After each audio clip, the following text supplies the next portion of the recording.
Hi everyone, welcome to another episode of the Independent Brokerage with Roundtable Realty. I'm Howard Flashen, the broker and owner of Roundtable Realty. And I'm Erin Salem, Director of Marketing Director for Roundtable Realty.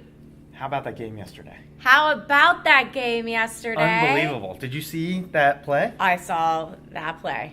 Wow, incredible. That was a good one. And the one time when the guy did the... Thing? Yeah. Oh man. Woo! I jumped out of my seat. So did I. So the whole game, it was like ups and downs. And Well, we didn't know what to expect. Yeah, it was Every crazy. minute. But I'm glad that we... So anyway, there was an article recently that I read about what you should do as a realtor Yep. when sellers want to stay in their home for showings. Oh. And I thought, well, that's a terrible idea. That is. What did the article say to do? Get out. It was just, no. And that was the whole article? Don't do that. Well, Yeah. here's the thing. So, my grandfather did real estate and my dad did real estate. So Yeah. I've been in this for a long time. So Yeah. when my grandfather did real estate where listings would come through the fax machine in the morning. Ooh. That was actually a technological advancement. Before that, he would go get the monthly book of homes for sale. Monthly? Yeah. Wow. That was Zillow. Yeah. Zillow was a book that you got monthly. Yeah.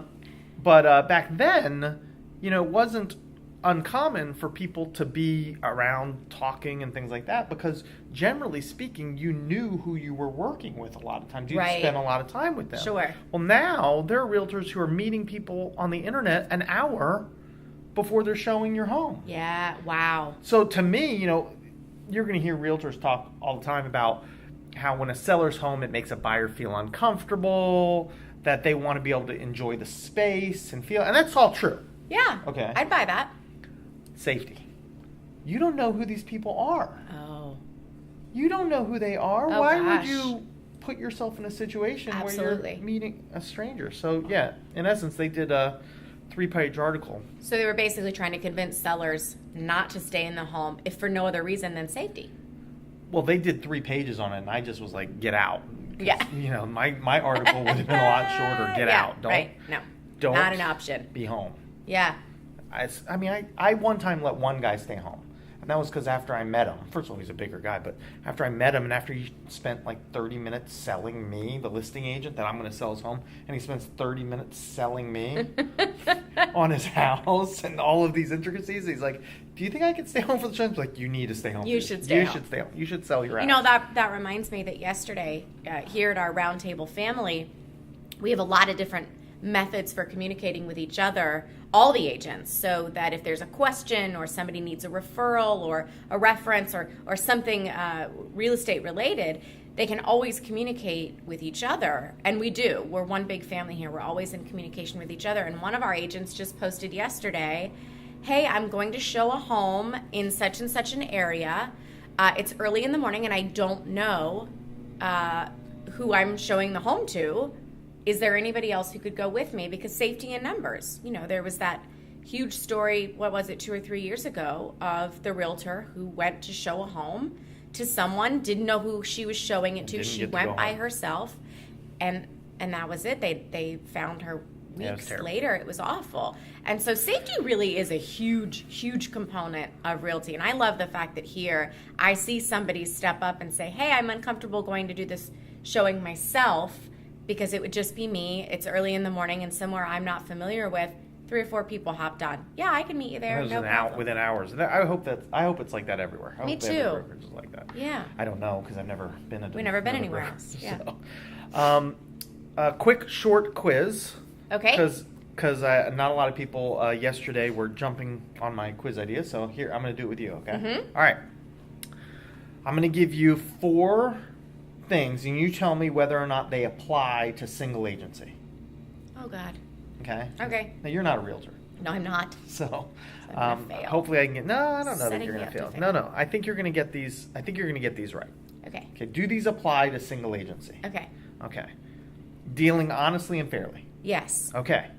Loyalty? Yes. Okay. Confidentiality? Yes. Obedience? Yes. And full disclosure? That's 5, but yes. Okay, well, I got you a bonus one there. Thank you. Well, you got it right. Those are all single agency things. So the interesting thing about that is we have a lot of realtors that come over here from other brokerages, and they don't know that. But you know who else doesn't know that? Who? The general public.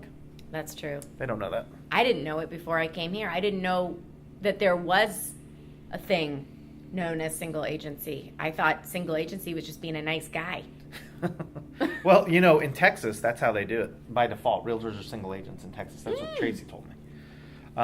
Here, realtors by default are transaction brokers. So you don't get loyalty, you don't get confidentiality, you don't get obedience, and you don't get full disclosure. Which translates to the realtor can't always give you the information that they gather from the seller if they're representing you as the buyer. That's and all kinds of little things that you would think, well, you should tell me that. But if they're a transaction broker, they don't always have to. Or they can't.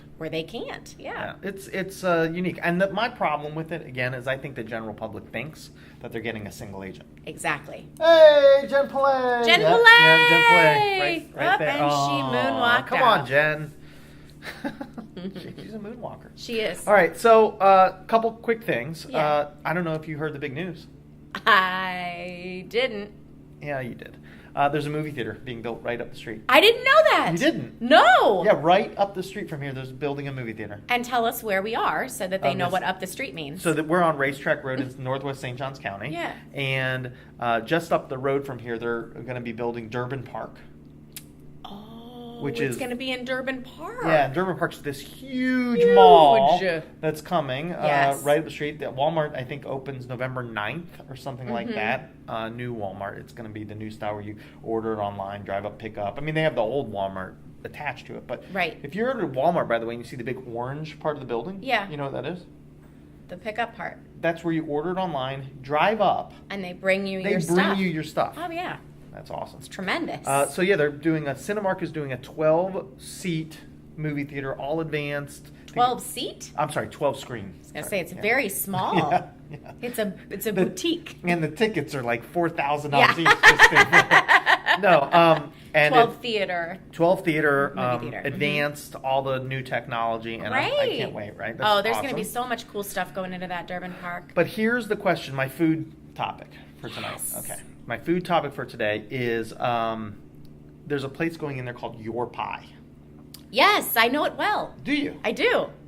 Huh. Okay, well, I'm glad I'm bringing this up then. So Your Pie, these are these new boutique pizza joints, right? Exactly, yes. And you make your own pizza and they cook it at 1,000 degrees or whatever, right?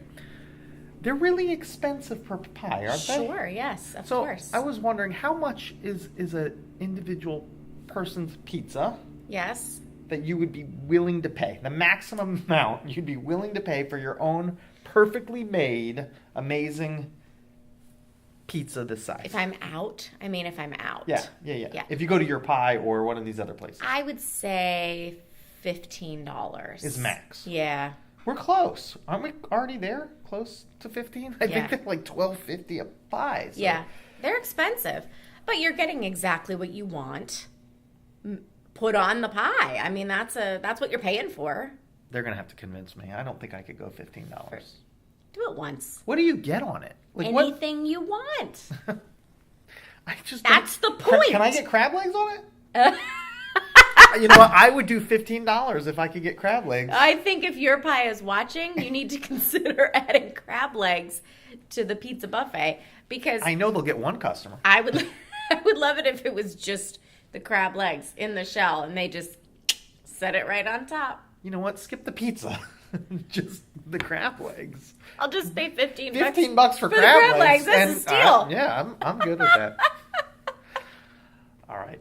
Thank you for joining us at the Independent Brokerage this week. I'm Howard Flashen. I'm Erin Salem. We'll see you soon. See you next week. That's right. Next week.